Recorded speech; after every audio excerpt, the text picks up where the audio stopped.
Alô, boa tarde.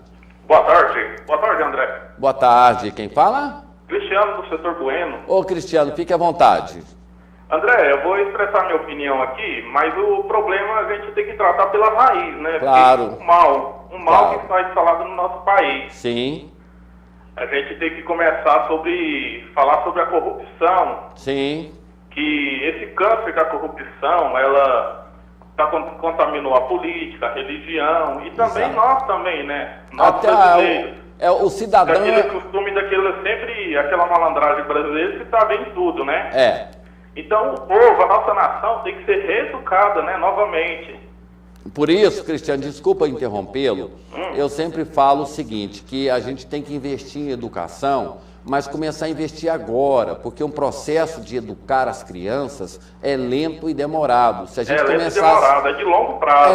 no mínimo 20 anos para a gente... O país não vai mudar agora, mas Não. se a gente tiver a atitude de fazer uma mudança agora, vai surgir efeito daqui 20, 30 anos o resultado, né? E cobrar das autoridades que promovam essas mudanças. Eu acho que é o mais importante disso, né? Mostrar que nós somos cidadãos e estamos inconformados com o que está e tem que ter mudança, mas a mudança começa pela sociedade, não lá por cima, porque lá por cima está muito bem, obrigado. Mas pode continuar. Tá muito bem.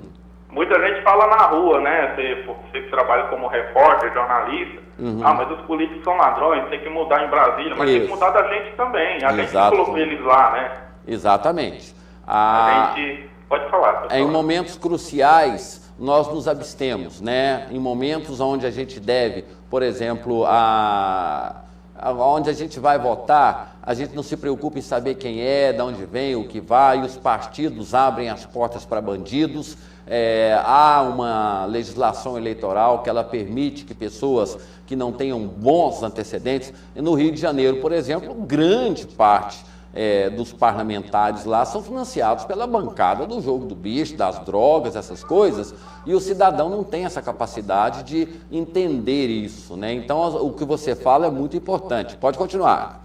É muito importante, tem que começar do ensino primeiro, né? Nosso povo tem que ser reeducado novamente. Exatamente. E questão do transporte coletivo em geral, né? Não só no estado de Goiás, em Goiânia, mas no Brasil, ele é decadente, né?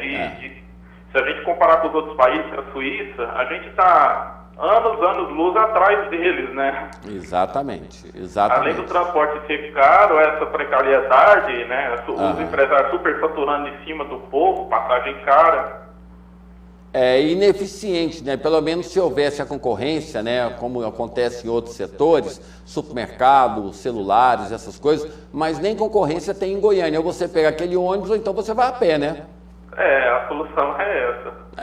É o tal do monopólio. É uma coisa que a gente briga aqui para que não haja, né? Que o cidadão tenha o direito de escolher, mas no transporte coletivo de Goiânia não tem jeito, não. Ou ele vai naquela empresa que opera naquela região, ou ele não vai. Ou ele vai a pé. Ou ele vai de a pé. Exatamente. Mas obrigado pela sua participação, parabéns pelo seu ato aí de cidadania.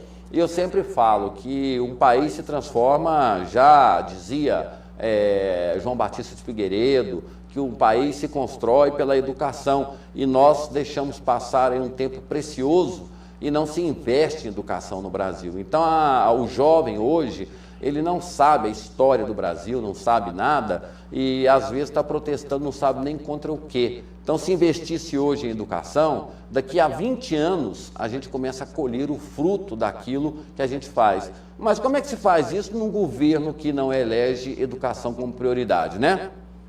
É complicado, é muito difícil, porque eu sempre falo que o Brasil precisa de um projeto não de governo e de governantes, um projeto de Estado, que quem esteja no poder, ele tenha que, durante o mandato dele, ele cumprir com a meta que a Constituição nos determina, saúde, educação e segurança, porque se tivermos saúde, educação, porque só conhecendo os seus direitos você vai poder exercê-lo. Sem conhecer, você não exerce. Aí ficam aquelas pessoas que tiveram estudo, como a gente mostrou agora, um advogado, aquele que a gente mostrou lá no motel, que ele chutou lá e agrediu a pessoa, Ele foi inteligente, ele usou a lei e foi retirado. Não pode mais colocar em nenhum lugar as imagens dele, mas pode colocar as imagens de uma pessoa que às vezes não tem conhecimento das leis. Então, a educação, ela muda esse país, né? Ela muda tudo.